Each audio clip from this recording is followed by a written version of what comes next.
Di mo maintindihan kung ba't ikaw ang napapagpan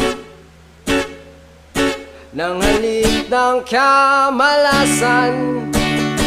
Kinapang mong marahan ng hagdanan para lamang makidlatan